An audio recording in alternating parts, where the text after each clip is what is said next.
मैं तो यही कहूंगा कि सख्ती से इनके साथ में निपटा जाए और सख्त धाराओं में इनके ऊपर केस दर्ज हो। और मुझे तो लगता है योगी आदित्यनाथ की तर्ज पर बुलडोजर एक्शन जरूरी है। तभी इनकी बुद्धि समझ संपत्ति जब्त होनी चाहिए जिन्होंने बस। और जो भी इस तरीके के आंदोलन में होते हैं उनको तो किसी सरकारी परीक्षा में क्या सरकारी सेवा जीवन आजीवन बैन और उनको वोटिंग का राइट भी छीन लेना चाहिए, जिससे भाई जब तुम उन पे ऐसा कर रहे तो उस पे उसको कोई डेमोक्रेसी का कोई अधिकार ही नहीं होना चाहिए। सभी दर्शकों को और हमारे सब्सक्राइबर को और व्यूअर्स का बहुत बहुत स्वागत है। और जिस तरीके से जंतर मंतर हो या पूरी दिल्ली को बंधक बनाने या भारत में नेपाल और बांग्लादेश की जैसी तरह से जो तख्ता पलट की साजिश है वो रची जा रही है, और जिस तरीके से हम कल पूरे जंतर मंतर से लेकर जो कॉकरोचों का जो आतंक था उसको कवर कर रहे थे, और हमारे साथ पवन त्यागी जी जुड़े हैं।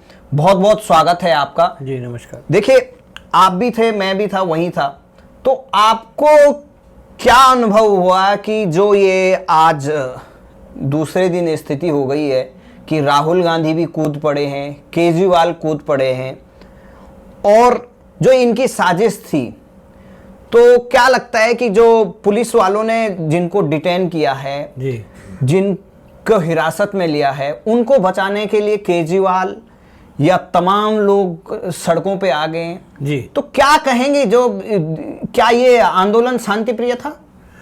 बिल्कुल नहीं। और आपको बताऊं, मैं वहां कल जब देख रहा था, ऐसा भयावह दृश्य मैंने अपनी लाइफ में पहली बार देखा है। मतलब आंदोलन बहुत देखे हैं, आपने भी देखे होंगे। उन आंदोलनों में आमतौर पे कोई डिमांड होती है, सरकार के प्रति गुस्सा होता है, तो वाटर कैनन का इस्तेमाल होता है, बैरियर लगे होते हैं और लोग वहीं से लौट जाते हैं। अनेक आंदोलन में यही होता है। लेकिन यहां जो हम देख रहे थे, यहां सबसे पहली बात ऐसा दिखाई दिया था, जो मुझे मेरे सूत्रों से पहले भी पता लगा था, कि कुछ प्लान इस तरह का बनाया गया है कि पूरी जो संसद है उसको चारों तरफ से घेर लेना है। अब देखिए, आपने वो घेरने वाली बात है, जैसे हम वहां पे उतरे थे, तो वहां पे सबसे ज्यादा आपने भी देखा होगा चंद्रशेखर रावण, पंजाब से प्लांटेड लोग जी, और तो आम आदमी पार्टी और लेफ्ट पार्टी और इनके सारे जो छटे हुए लोग थे, डफली गैंग, टुकड़े गैंग। तो क्या लगा, वो कोई आंदोलन था या बड़ा व्यवस्थित एक साजिश थी? देखिए मुझे तो ऐसा लगा है कि वो छात्रों के भेष में, जैसे किसानों के भेष में खालिस्तानी बैठाए गए थे, ये छात्रों के भेष में बदमाश बिठाए गए थे, गुंडे बिठाए गए थे, और इसमें ज्यादातर मुझे लग रहा है क्रिमिनल टाइप के इस तरह के लोग, जेब कतरे और कबाड़ी वाले। 250 टेलीफोन लोगों के चोरी हैं। आप बता रहे मेरी रोड चोरी हो गई, मेरा फोन वहां छीन लिया गया, और मतलब कुल मिला के टारगेट कर रहे थे डेली। संसद मार्ग थाने आप चले जाइए, 200-150 फोन के चोरी होने की घटनाएं वहां लिखवाई जाती हैं। वो तो पुलिस है, वो कह देते हैं, और सब उन्हीं में घुसे हुए हैं। और ये जो आंदोलन था, इस आंदोलन के नाम पे भी जो पथराव हुआ, जिस तरह से पुलिस वालों को मारा गया, शरीफ आदमी तो पुलिस को देख के वैसे ही हाथ जोड़ लेता है। और उसमें छात्र भी थे रियल में, कोई छात्र, लेकिन देखो आप बोलेंगे उसमें रियल छात्र है, मेरी तरफ से वो कोई छात्र नहीं थे। आप बोलेंगे छात्र, और उसमें क्यों छात्र नहीं मिले? जो पॉलिटिकल, आप किसी पार्टी के, चाहे आम आदमी पार्टी के, लेफ्ट पार्टी के यूनियन से जुड़े हैं, और उनके एजेंडे पे जो व्हाट्सएप पे उन्होंने ग्रुप बनाया है उसके थ्रू आप काम कर रहे हो जी, तो आप कहां से हो सकता है? देखो चंद्रशेखर रावण बिल्कुल एक अलग वेशभूषा से वो अपने लोगों को बुला रहे थे, एक तरीके के नारे लगा रहे थे, और वहां पर बहुत सारे ऐसे लोग थे कि जिन्होंने कभी स्कूल भी नहीं देखी होगी, वो भी लोग पत्थर उठा के, तो उनको मैं छात्र नहीं बोल सकता हूं, क्योंकि छात्र का मतलब ये नहीं होता है कि वो जवान है और वो कहीं स्कूल जा रहा है। कोई छात्र ही नहीं था, मैं तो उनको गुंडा कहूंगा, बदमाश कहूंगा, और ऐसे दंगाई हैं वो। ऐसे लोगों के, ऐसे छात्र तो फिर वो उनको भी बोल रहे हैं, उमर खालिद को, वो भी छात्र है, उसी को भी छात्र ही बोल रहे हैं वो तो अपनी भाषा में, कि एक स्टूडेंट है, वो सब जेल में ऐसा नहीं है। ये देखिए, ये सब वामपंथी लोग जो हैं, इनका तरीका यही है, बच्चों को आगे करो, महिलाओं को आगे करो और अपना एजेंडा इंप्लीमेंट करो। यहां भी यही था कि बच्चों को आगे करके ये सोच रहे थे कि छात्र बता देंगे तो पुलिस लाठीचार्ज नहीं करेगी और हम संसद में कूच कर जाएंगे। आपने तो देखा ही होगा, वो कह रहे थे संसद तोड़ेंगे। तो इनका एजेंडा बिल्कुल साफ था। केजरीवाल सपोर्ट कर रहा है पूरी तरह से आम आदमी पार्टी का ही ये गुंडा अराजक तत्व छात्र विंग, जिसका एजेंडा साफ है कि वो जनजी आंदोलन राहुल ने तो बोला ही था केजरीवाल ने कि सत्ता पलट कर देंगे। इनका मकसद वही है। आज भी देखा होगा जिस तरीके से राहुल गांधी कूदे, सारे आम आदमी पार्टी उस पर अटैक कर रही कि भाई गोदी मीडिया क्यों उसको कवर नहीं कर रही थी जी, और आज ध्यान भटकाने के लिए राहुल गांधी उतार दिया है राहुल गांधी के। तो आपको नहीं लगता है कि जो पंजाब का चुनाव है, आम आदमी पार्टी बिल्कुल तरह से वहां पे फ्लॉप हो चुकी है और वहां पर जिस तरीके से बीजेपी ने अभी लोकल चुनाव में काफी कमबैक किया, तीसरे नंबर की रही है और बहुत कम परसेंट, इतने कम परसेंट में कांग्रेस भी नहीं जीती थी, वो उससे भी ज्यादा वोट परसेंट उसको लोकल चुनाव में मिला था। तो जो भगवत मान का जो तमाम अलग अलग उन पे आरोप लगे हैं और जो वहां पर पूरी कानून व्यवस्था बिल्कुल ध्वस्त हो चुकी है पंजाब में चुनाव, तो उस चुनाव को भटकाने के लिए ये सीजेपी दिल्ली में लाया गया है। अब ये क्या चाहते हैं कि केजरीवाल पंजाब का चुनाव दिल्ली से लड़ा जाए, जैसे पिछली बार किसान आंदोलन की तरह। बिल्कुल आपने सही कहा कि केजरीवाल ने सोचा कि मेरे नाम पे तो 10 लोग भी नहीं आएंगे दिल्ली में और उसे मीडिया हाइक चाहिए, तो वो सपोर्ट कैसे मिलेगा? पब्लिक आ रहा है पंजाब में भी, क्योंकि इन्होंने कहा था 3 महीने में नशा खत्म कर देंगे, वो हुआ नहीं, घर घर नशा पहुंच गया। पब्लिक खोज रही है इन्हें और इसलिए इन्होंने सोचा दिल्ली बैठेंगे, जो आप कह रहे हो कि दिल्ली से प्रचार करेंगे। उसके लिए कोई चेहरा चाहिए था।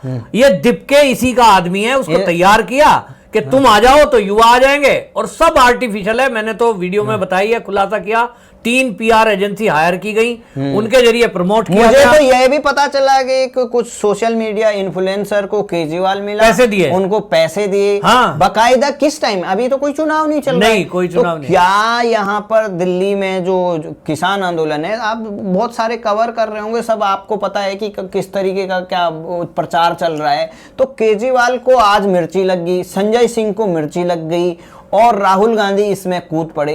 तो ऐसा लगता है कि 2 अपोजिशन के लिए लड़ रहे हैं ये। बिल्कुल ऐसा है ना, जो अभी आपने कांग्रेस की बात की, असल में वहां पंजाब में कांग्रेसियों को लग रहा था कि अब केजरीवाल से तो लोगों का गुस्सा है, हम आ जाएंगे। लेकिन हुआ एक खेल हो गया राहुल गांधी के साथ कि चरणजीत चन्नी नाराज हो गए और चरणजीत चन्नी के नाराज होने का मतलब है 32% दलित वोट अलग होना और इसी से बड़ा झटका लगा है। चरणजीत चन्नी वापस नहीं जा रहा और वो या तो इंडिपेंडेंट रहेगा अपना ग्रुप बनाकर या फिर एनडीए में शामिल होगा। नहीं, उसने जो कांग्रेस ने हाथ पैर डाल दिए और सरेंडर हो गए। आज वो दिल्ली भी आए थे, उसी प्रदर्शन में शामिल हुए। लेकिन मुझे जो पता लग रहा है कि वो अलग ही रहने वाला नहीं, वो अब अगर मिल रहे हैं, अगर उनके खिलाफ कोई एक्शन होता है तो चन्नी कुछ एक्शन ले सकते हैं, लेकिन बाकायदा मुझे नहीं लगता है कि कांग्रेस इतनी हिम्मत कर सकती है कि चन्नी के खिलाफ कोई एक्शन ले। दलित वोट है 32%, मैंने कहा ना, उसको नाराज नहीं करना चाहते। तो ये नाटक नौटंकी जो चली उनकी, अल्टीमेटली वही आपने बताया, सरेंडर हो गया। अब इन्हें लग रहा है कि पंजाब में कैसे केजरीवाल का काउंटर करें। तो इस चेहरे को, राहुल गांधी को आप देखिए कि दिल्ली के जंतर मंतर पे कॉकरोच पार्टी का ये दिपके बैठा है, चलिए छात्रों की आवाज इनके अनुसार उठा रहा है वो।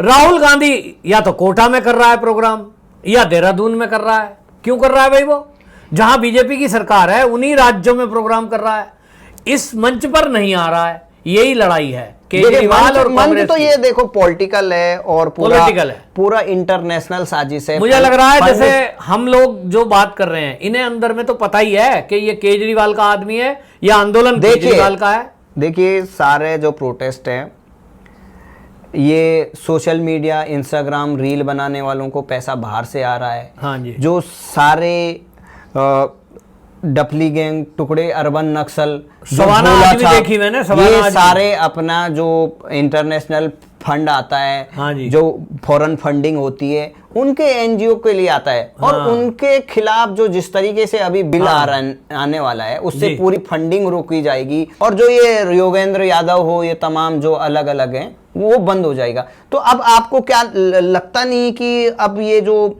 पुलिस इन पे एक्शन ले रही है, तो केजरीवाल और राहुल गांधी जी और ये सीजेपी, इसका भविष्य क्या होता है और इस आंदोलन का नतीजा क्या हो सकता है? देखिए, आंदोलन में मुझे दिखाई दे रहा है कि सोनम वांगचुक ने अपने आप को अलग कर लिया, क्योंकि उसने देखा कि भूख हड़ताल पे मुझे बिठा दिया, 60 साल का व्यक्ति, उसे तो कह रहे हैं आप भूखा रह लो, भूखा भी कर रहे हैं, भूखे भी नहीं रहे। मेरे को तो यहाँ चल रहा पानी, मेरे को तो यहाँ तक अंदर से बहुत सारे लोग बताते हैं कि ये आराम से ठूस रहे, खा रहे हैं, कवर्ड बोतल में पानी पी रहा, लोगों को बेवकूफ बना रहे हैं। अगर 20 से 25 दिन से कोई आदमी खाया नहीं है तो उसको बहुत सारे पैरामीटर डाउन हो सकते हैं। नॉर्मल चल रहा है तो कैसे नॉर्मल चल रहा है? ये जो आंदोलन है 2 टुकड़ों में बटेगा। एक हो जाएगा सोनम वांगचुक वाला, एक हो जाएगा अभिजीत दिपके वाला, एक तरफ राहुल, एक तरफ केजरीवाल। आपको नहीं लगता है कि पूरी दुनिया में क्या इंडिया ही ऐसी डेमोक्रेसी है कि यहाँ अलग ही वो है? भूख हड़ताल कहीं आप दुनिया में कहीं देखे हो? हाँ, नहीं, कहीं और नहीं सुनते। यहाँ इंडिया में यही है कि हर साल इतनी भूख हड़ताल होती है, इतने केजरीवाल पैदा होने की कोशिश करते हैं। एक प्रोडक्ट निकला तो था अन्ना के आंदोलन का, वो केजरीवाल निकला। अब फिर भी नया प्रोडक्ट। तो ऐसा लगता है कि जो फॉरेन के जो मैक्से अवार्ड वाले हैं, जो झोला छाप हैं, उनकी प्रयोगशाला बन गई है कि किस तरीके से भारत के जो लोकतंत्र है, भारत के पर कब्जा करने का ये इनडायरेक्ट तरीका है। आपको नहीं लगता है? देखो, ये तो खुलकर इनकी एजेंडा सामने आ गया। केजरीवाल ने भी कहा कि जैनजी सड़कों पे आओ, आना पड़ेगा, और राहुल गांधी ने भी कहा। इन दोनों का एजेंडा है, और उसी में सोनम वांगचुक को तो कांग्रेस की सरकार के टाइम वहां के डीएम ने लिखा था कि ये देश के लिए खतरनाक है। मनमोहन सिंह पार्लियामेंट में बोले तो जो आदमी देश की सुरक्षा के लिए खतरनाक है, उसके वीडियो आ रहे हैं कि चीन अगर आएगा तो हम तो स्वागत करेंगे। अब उसको साइंटिस्ट बता रहे हैं। सब फर्जी पीआर है। साइंटिस्ट है ही नहीं वो आईआईटी किया हुआ है, उसने पता नहीं, बोल रहे हैं कि सेना उसका इन्वेंशन यूज करती है। कुछ नहीं है, वो झूठ बोलते हैं। उसके नाम पे कोई सिंगल पेटेंट नहीं है, आप गूगल करके देख लें। ये सब पीआर एजेंसी के द्वारा उसको बनाया गया। और अभी तो आमिर खान का बयान ही आ गया ना, 3 इडियट मूवी बनाकर उसको हीरो बनाया था, उसी से पहचान हुई। और आज वो कह रहा है नहीं जी, वो उसके ऊपर नहीं थी, क्योंकि आमिर खान को पता लग गया कि बेटा अब झूठ चलने वाला नहीं है। लोग, अब सोशल मीडिया का जमाना है, अब आपकी पीआर एजेंसी काम नहीं करेगी, तो बोलना पड़ा मजबूरी में। नहीं तो तूने मूवी क्यों बनाई थी? तब तो कह रहे थे यही है। नहीं बोला था वो, ये जबरदस्ती। मुझे लग रहा है सोनम वांगचुक, क्योंकि उसका एटमॉस्फेयर ऐसा था कि वो लद्दाख का सीन था, तो लोगों ने उससे कनेक्ट कर लिया और उस बात को नकारा भी नहीं। अब भाई फिल्म वाले हैं, फिल्म वालों को किसी चीज से प्रॉफिट हो रहा है तो वो उसको क्यों रोकेंगे? ऑब्वियसली नहीं रोकेगा कोई, वो तो धंधे करने के लिए मूवी बनाते हैं। लेकिन सच बात की चर्चा नहीं है कहीं, उससे बचते हैं। आमिर खान के बयान से कहते हैं मोदी ने दबाव में दिलवाया। ये तो आज के टाइम में देखो, जिसको पैसा मिला है सोशल मीडिया पे, जो अपना बाहर के एजेंडे, चाइना के एजेंडे पे काम कर रहे हैं, या यूएस के जो डीप स्टेट है उसके एजेंडे पे काम कर रहे हैं कि भाई यहाँ पर ऐसे लोगों को पैदा करो कि 10-20 दिन की भूख हड़ताल कर दो, और एक चुने हुए प्रधानमंत्री को हटा के तुम एक नया टूल बैठा दो, और जिसको हम बांग्लादेश की तर्ज पर, जैसे मोहम्मद यूनिस था, हाँ कितना, और इसका वांगचुक का दोस्त है। ये आप देखो ना, जो कल का सीन देख रहे थे हम, और आज का भी अगर राहुल गांधी का लें, प्रधानमंत्री के गेट पर पहुंच जाना और पब्लिक लेके पहुंच गया। वहां एसपीजी के जो डायरेक्टर थे वो वहां मौजूद थे, और आईबी के लोग वहां मौजूद थे। मेरी बात हुई उनसे, तो मैं कह रहा था सर क्या पहले से सूचना थी? उन्होंने कहा कोई सूचना नहीं थी कि आप नेता प्रतिपक्ष हैं, आप कोई धरना प्रदर्शन करना चाहते हैं दिल्ली में, पहली बात तो अनुमति नहीं है, लेकिन आप नेता प्रतिपक्ष और 20 सांसदों के साथ अचानक कहीं टपक जाएगा, पहुंच जाएगा, कोई सूचना नहीं थी। इन्होंने केवल कांग्रेसियों को ग्रुप में सूचना दी थी और इकट्ठा होने के लिए कहा गया था एक जगह। और सोचिए कितना खतरनाक हो सकता था कि कुछ ही दूरी पर जंतर मंतर पे हजारों, वहां पर वो आयशा वाले और कॉकरोच और चंद्रशेखर वाले सारे इकट्ठे थे। इनकी प्लान ही यही थी कि कल की तरह ये कॉल करें, पब्लिक वहां से आ जाए, और फिर उसके बाद पुलिस की गोली चल जाए किसी तरह, जैसे नेपाल में हुआ। तो मुझे लगता है कि ये मरवाना चाहते हैं कुछ छात्रों। देखो, ये जो भी है, जो बाहर से फंडिंग लेके अपने धंधे के, अपने पॉलिटिक्स चमकाने के लिए शॉर्टकट तरीका है। भाई आपको पूरे देश में इन्वेस्टमेंट करने से बढ़िया है आप सेंटर में कहीं पे दिल्ली के किसी चौराहे पे बैठ के भूख हड़ताल कर दो और आपके सपोर्ट में आ जाएगा और कोई आपको सीधे प्रधानमंत्री बना देंगे। तो ऐसा कहीं भी हो सकता है। आप देखो ना कि अब ऐसा करके तो पाकिस्तान क्या करेगा कि भाई इतने हथियार खरीदने से बेटर है कि 50,000 करोड़ भारत में लगा दो। भाई आप देखो ना, अगर ये कह रहे हैं कि जी इस्तीफा धर्मेंद्र प्रधान क्यों नहीं दे रहा, हम इतने दिन से भूख हड़ताल कर रहे हैं, यही तो डिमांड थी इनकी।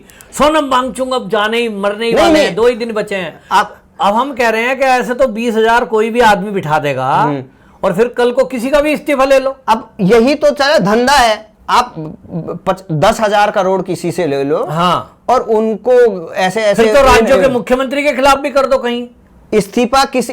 अब देखो ये इस्तीफा का बहाना एक क्या है कि भाई पेपर लीक अगर धर्मेंद्र प्रधान रिस्पॉन्सिबल तब माना जाता है कि जब उसको पेपर लीक से फायदा हो रहा है या उसका कोई संबंधी उस पेपर लीक से सक्सेस हुआ है या उसका कोई नौकरी लगा या पैसा, कोई ऐसा सिद्ध आरोप है नहीं है। अगर इस देश में ऐसे ही इस्तीफे होने लग जाएं तो तमाम ऐसे चीजें हुई। केजरीवाल के टाइम पे कितने 40 करीबन वहां पे दिल्ली में आग लग के मरे, तो तब बोलेंगे कि केजरीवाल की वजह से मर गए। अभी भी पंजाब में बम फट रहे हैं, तो कोई भी कहेगा कि इस्तीफा दे दो, इस्तीफा दे भाई मुख्यमंत्री। तो ऐसे तो कहीं भी ये अराजकता फैलाकर और ये बवाल कराना चाहते हैं। इनको लग रहा है नेपाल की तरह ये यहाँ 2-4 छात्र मर जाएं तो हम एजेंडा चला लेंगे, पूरे देश में हल्ला कर देंगे, लोगों को भड़का। दिल्ली में जो दृश्य देखा वो भयावह दृश्य था। इनकी उम्मीद ये थी, तो दिल्ली पुलिस ने बहुत धैर्य के साथ अपना मतलब सोचिए इतनी शांति बनाए रखी कि गालियां दी जा रही हैं, उनके ऊपर बोतल फेंकी जा रही हैं, पत्थर मारे जा रहे हैं। ऐसे जो लोग हैं हाँ, जो भारत को तोड़ना चाहते हैं और जो विदेशी ताकतों के साथ मिलकर यहां पर ऐसे जो कठपुतली हैं, जो भारत देश विरोधी दंगा करके यहां पर कब्जा करना चाहते हैं, तो उनके लिए साफ चेतावनी है कि भारत इतना छोटा नहीं है कि तुम सोचो कि दिल्ली पे कब्जा करके तुम पूरे देश पे कब्जा कर दोगे, ऐसा नहीं है। इतने 28 से 31 राज्य हैं, वहां से बहुत सारे मुख्यमंत्री, बहुत सारे वो हैं, इतनी बड़ी पार्टियां हैं। अगर कोई भी इस तरीके की भड़काने की सोच रहा है तो मुझे लग रहा है कि अगर कोई इस तरीके का प्रयत्न करके भी कोशिश करता है तो उसकी 7 पीढ़ियां, अगर कोई ये सोचे कि संसद भवन में घुस के वो अपने आप को हीरो या प्रधानमंत्री बन सकता है, तो ये भूल मत करना। क्योंकि जब पब्लिक अभी जो चुपचाप देख रही है, अगर वो बाहर आएगी तो क्या ये जो रोड पे हंगामा कर रहे हैं क्या वो बचेंगे? सारे देश विरोधी इकट्ठे होकर भी 20,000 से ज्यादा नहीं है, और देश की आबादी 150 करोड़, जो चुपचाप सह रहे हैं, अभी चुपचाप सह रहे हैं। अगर जब उनको उकसाया हाँ, तो वो इतना दौड़ा दौड़ा के ऐसा भगाएंगे हाँ, कि इनको जगह ही नहीं मिलेगी, जगह नहीं मिलेगी। तो इस तरीके की प्रयत्न नहीं करना चाहिए। टीएमसी के साथ हो रहा है ना वहां, ममता बनर्जी के लोगों के साथ अंडे और टमाटर, गुस्सा फूट रहा है लोगों का, और पूरे देश में गुस्सा है राहुल गांधी के खिलाफ, केजरीवाल के खिलाफ, क्योंकि लोगों को दिख रहा है कि किस तरह से जनता को मूर्ख बनाकर ये अपना उल्लू सीधा करते हैं। इन्हें केवल सत्ता चाहिए, तो देश इंतजार में है। ममता बनर्जी अभिषेक बनर्जी वाला हाल इन दोनों का हो जाएगा, मुझे तो ऐसा लगता है। अब लगा लो ममता बनर्जी आज कह रही कि मैं भी सीजेपी प्रोटेस्ट में शामिल हो जाएंगे, वो भी तो जगह मिली नहीं। आपने देखा होगा कोई एक वीडियो चला रहा था नसरुद्दीन शाह, जो पाकिस्तान की गाता रहता है, जो बांग्लादेश की गाता रहता है, शबाना आजमी आगे गई। तो ये कौन से नीट का एग्जाम देते हैं या कौन से स्टूडेंट हैं? तो यहाँ तो कश्मीर में कश्मीर को अलग करने की बात हो रही, हिंदुओं को गाली देने की बात हो रही है। तो इस तरीके के प्रोटेस्ट से, इस तरीके के ऐसे प्रदर्शन से भारत की आम जनता का कोई लेना देना नहीं। तुम कितना भी प्लान करके लोगों को भड़का के, लोगों की भावनाओं को करके अगर ये चाहते हो कि देश पर कब्जा करने की, तो नहीं हो सकता है। आपको लगता है नहीं हो सकता? क्योंकि आपको लगता है कि जिस तरीके से ये अब लोगों के मन में मतलब जबरदस्ती आपके किसी के खिलाफ नफरत भर दो, आप चंद सेकंड या चंद दिनों के लिए कर सकते हो, बिल्कुल, पर अभी चुनाव होने में बहुत टाइम है, बहुत टाइम है। तो इनका सच तो कुछ आज ही आ गया। कि ये आम आदमी पार्टी जिस तरीके से बौखला रही है हाँ जी। सीजेपी के प्रोटेस्ट, तो ये तो साफ सा हो गया कि ये आम आदमी पार्टी का प्रोटेस्ट है। आम आदमी का प्रोटेस्ट है। और देखिए योगेंद्र यादव को देख के तो मुझे ताज्जुब लगा कि वो केजरीवाल के भी साथ खड़ा था कॉकरोच के मंच पे, वो राहुल गांधी के भी साथ खड़ा है। तो ये मतलब ये आंदोलन जीवी हैं, इनको केवल पैसा चाहिए और ये इनसे कुछ भी करा लो। तो ये इनका तो धंधा है, धंधा है, ये बिना आंदोलन के जी नहीं सकते, इनका बिजनेस इसी है, से कमाई होती। तो इस तरीके के जो धंधेबाज हैं, जिस तरीके के इनका बिजनेस है, ये जो देश तोड़ने की जो के लिए काम करते हैं, तो इनका इलाज क्या है आप बताइए लास्ट में। मुझे तो लगता है इनका इलाज वही है जो उमर खालिद और सज्जल इमाम का इस सरकार ने किया, ये भी मोदी जी ही कर सकते हैं। कानून बदलना पड़े तो बदलो, मैं तो बहुत कहता हूं, और ऐसा कर दो कि जो देश विरोधी कोई भी एजेंडा चलाए उसके ऊपर यूएपीए की धारा लगाओ, आजीवन जेल में डालो। और एक प्रदर्शन के लिए भी नियम होना चाहिए कि भाई अगर प्रदर्शन इन पैरामीटर्स के अकॉर्डिंग चला जी तो आपको परमिशन है। हाँ। जैसे ही ये उल्लंघन हुआ तो तुम दोषी रहोगे, तुम्हारे खिलाफ एक्शन होगा, तुम्हें नेक्स्ट टाइम कभी प्रदर्शन करने की परमिशन नहीं दी जा सकती है। हमारे देश में ये कानून परिवर्तन करना पड़ेगा कि सुरक्षा बलों पर, चाहे पुलिस पर अगर कोई हमला करता है तो फिर आत्मरक्षा में वो भी वैसा पलटकर जवाब दे सके। और एक ये जो हद से ज्यादा जो डेमोक्रेसी भारत में बढ़ चुकी है, प्रदर्शन पे प्रदर्शन हो रहे हैं, ये सिर्फ भारत के विकास और भारत के लोगों को रोकने के लिए है। सारी जनता, पूरी दिल्ली की जनता कल परेशान आप देखो ना, आज भी राहुल गांधी की वजह से वीवीआईपी मूवमेंट हो गई, वो रोड बंद करनी पड़ी क्योंकि पब्लिक जंतर मंतर से आने का अंदेशा था। सब बैरिकेड्स लगाए, पूरी दिल्ली जाम कर दी इन्होंने। ड्यूटी आवर्स का टाइम था शाम को। तो मुझे लग रहा है कि ऐसा है कि ये जो भूख हड़ताल जिसको करनी है, प्रदर्शन जिसको करना है, रामलीला मैदान नहीं, इनको एक अलग सिटी बना दो, जैसे स्मार्ट सिटी वगैरह बना दो, एक अनशन सिटी, एक प्रदर्शन सिटी, और इनको वहीं भेजो कहीं दूर मैदान में। और जितने भी ये ऐसे हुड़दंगी हैं उनको वहीं भेजो, उनको आम जनता के उसमें मुझे तो लगता है इनको मंगल ग्रह पे भेज दो। मैं तो यही कहूंगा कि सख्ती से इनके साथ में निपटा जाए और सख्त धाराओं में इनके ऊपर केस दर्ज हो। और मुझे तो लगता है योगी आदित्यनाथ की तर्ज पर बुलडोजर एक्शन जरूरी है। तभी इनकी बुद्धि समझ संपत्ति जब्त होनी चाहिए जिन्होंने बस। और जो भी इस तरीके के आंदोलन में होते हैं उनको तो किसी सरकारी परीक्षा में, क्या सरकारी सेवा से आजीवन बैन, और उनको वोटिंग का राइट भी छीन लेना चाहिए, जिससे भाई जब तुम उन पे ऐसा कर रहे हो तो उस पे उसको कोई डेमोक्रेसी का कोई अधिकार ही नहीं होना चाहिए। अधिकार ही नहीं। तो आपका क्या कमेंट है, आप बताइए। पवन त्यागी जी ने हमें कल के बारे में, आज भी वो जंतर मंतर और पूरे दिल्ली में घूम रहे थे, और हम भी काफी परेशान हैं ऐसे दृश्यों को देखकर कि क्या होगा इस देश का।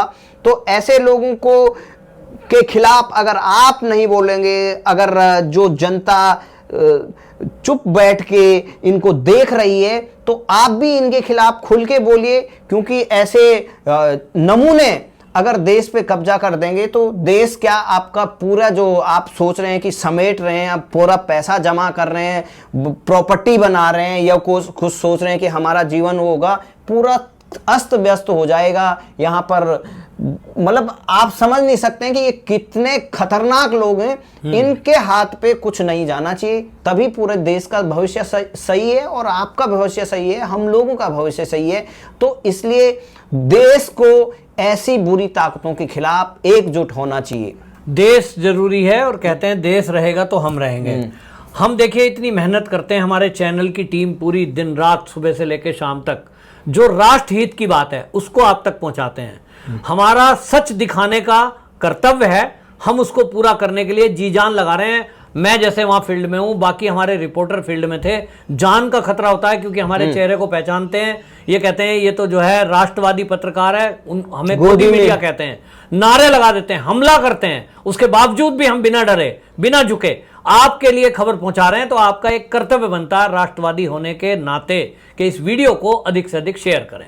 नया उत्तर प्रदेश, समृद्ध उत्तर प्रदेश, 9.5 साल और बदल गई उत्तर प्रदेश की तस्वीर। मुख्यमंत्री योगी आदित्यनाथ के नेतृत्व में सुशासन और विकास की एक ऐसी मिसाल जिसने हर नामुमकिन को मुमकिन कर दिखाया है। लंबी लाइनें बंद, दफ्तरों के चक्कर बिल्कुल खत्म। याद है वो दौर जब प्रॉपर्टी खरीदना, रजिस्ट्री कराना और स्टैंप ड्यूटी भरना एक अंतहीन सरदर्द था। आज वही काम घर बैठे बस कुछ क्लिक्स में हो रहा है। ऑनलाइन पोर्टल पर जाइए, शुल्क जमा कीजिए और तुरंत UIN के साथ अपना ई स्टैंप पाइए। पेपरलेस ई रजिस्ट्री के जरिए दस्तावेज ऑनलाइन अपलोड करें, डिजिटल हस्ताक्षर करें और मिनटों में रजिस्ट्री पूरी। प्रॉपर्टी की सही वैल्यू और फीस का सटीक अनुमान भी अब सीधे आपकी स्क्रीन पर। भू आधार 100% सुरक्षित संपत्ति, फर्जीवाड़े पर लगा ताला। उत्तर प्रदेश में आ गई है सबसे बड़ी डिजिटल क्रांति, भू आधार, यानी आपकी संपत्ति की एक अनूठी और सुरक्षित पहचान। हर प्रॉपर्टी को इस यूनिक आईडी से जोड़ा जा रहा है, जिससे एक क्लिक पर मालिकाना हक और पूरा इतिहास आपके सामने आ जाता है। सीएम योगी, उनकी सरकार अब इस धोखाधड़ी की कोई गुंजाइश नहीं छोड़ रही है और रजिस्ट्री होते ही कई जिलों में ऑटोमेटिक नामांतरण भी शुरू हो गया है। समय की बचत, परेशानी का अंत। आधी आबादी को पूरा सम्मान, महिलाएं बन रही हैं आत्मनिर्भर। योगी सरकार ने महिलाओं के सशक्तिकरण के लिए दी है खास सौगात। अब महिलाओं के नाम संपत्ति खरीदने पर स्टैंप ड्यूटी में 1% से 2% तक की विशेष छूट मिल रही है। आज यूपी की महिलाएं पूरे आत्मविश्वास के साथ आत्मनिर्भर होकर अपने घर की मालिक बन रही है।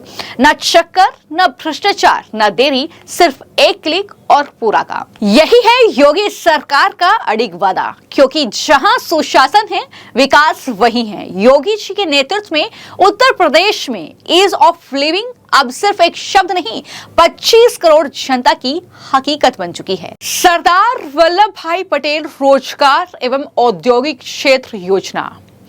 जब नेतृत्व में दूरदर्शिता हो, फैसलों में दृढ़ता हो और जब संकल्प हो हर युवा को अवसर देने का, तब इतिहास बदलता है। इसी विजन को आगे बढ़ाते हुए योगी सरकार लेकर आई है सरदार वल्लभ भाई पटेल रोजगार एवं औद्योगिक क्षेत्र योजना। रोजगार, कौशल और उद्यमिता को एक मंच पर लाएगा सरदार वल्लभ भाई पटेल रोजगार एवं औद्योगिक क्षेत्र। इस योजना का उद्देश्य है हर जिले में कम से कम 50 एकड़ क्षेत्र में आधुनिक रोजगार एवं औद्योगिक जोन विकसित करना, जहां एक छत के नीचे मिलेगा आधुनिक कौशल प्रशिक्षण, प्लग एंड प्ले इंडस्ट्री और सीधा रोजगार। यहाँ युवाओं को उद्योगों की जरूरत के मुताबिक प्रशिक्षित किया जाएगा। ट्रेनिंग पूरी होते ही सीधा रोजगार या स्वरोजगार का मौका मिलेगा। मुख्यमंत्री योगी आदित्यनाथ ने सरदार वल्लभ भाई पटेल रोजगार एवं औद्योगिक क्षेत्र परियोजना के निर्माण कार्य में तेजी लाने के निर्देश दिए हैं। सीएम योगी ने कहा, उत्तर प्रदेश देश की सबसे बड़ी युवा शक्ति का प्रदेश है। तेजी से बढ़ते निवेश, विस्तार ले रहे उद्योग और बदलती तकनीक आवश्यकताओं को देखते हुए राज्य को ऐसे संस्थागत ढांचे की जरूरत है जो युवाओं को प्रशिक्षण, रोजगार और उद्यमिता के अवसरों से सीधे जोड़ सकें। प्रशिक्षण की व्यवस्था उद्योगों की वास्तविक जरूरत के मुताबिक होनी चाहिए ताकि युवाओं को कौशल प्राप्त करने के बाद रोजगार के लिए भटकना ना पड़े। उन्होंने निर्देश दिया कि परियोजना को केवल प्रशिक्षण केंद्र के रूप में नहीं बल्कि रोजगार, उद्योग और उद्यमिता के समेकित इकोसिस्टम के रूप में विकसित किया जाए। आने वाले सालों में विभिन्न क्षेत्रों में बड़ी संख्या में कुशल मानव संसाधन की जरूरत को देखते हुए सरदार वल्लभ भाई पटेल इंडस्ट्रियल एवं एम्प्लॉयमेंट जोन की अवधारणा तैयार की गई है। इसका उद्देश्य युवाओं को उद्योग की मांग के अनुरूप प्रशिक्षित करके उन्हें रोजगार और स्वरोजगार के बेहतर अवसर उपलब्ध कराना है। कुल 9 अलग अलग क्षेत्रीय जोनों में एक उत्कृष्ट केंद्र यानी हब और उससे जुड़े क्षेत्रीय कौशल विकास केंद्र यानी स्पॉक विकसित किए जाएंगे। हब स्तर पर उन्नत तकनीकी प्रशिक्षण, अनुसंधान, नवाचार, प्रशिक्षण, प्लेसमेंट और करियर सेवाओं का संचालन होगा, जबकि क्षेत्रीय आवश्यकताओं के अनुरूप प्रशिक्षण कार्यक्रम स्पॉक केंद्रों के माध्यम से संचालित किए जाएंगे। परियोजना के तहत कौशल विकास केंद्र, औद्योगिक भूखंड, प्लग एंड प्ले औद्योगिक सुविधाएं, साझा सुविधा केंद्र, रोजगार सहायता तंत्र, व्यावसायिक सेवाएं, विदेशी भाषा प्रशिक्षण, डिजिटल साक्षरता कार्यक्रम और उद्यमिता सहयोग सुविधाएं एक ही परिसर में विकसित की जाएगी। इससे युवाओं को प्रशिक्षण से लेकर रोजगार प्राप्त करने और स्वयं का उद्यम स्थापित करने तक की पूरी प्रक्रिया के लिए एकीकृत व्यवस्था उपलब्ध होगी।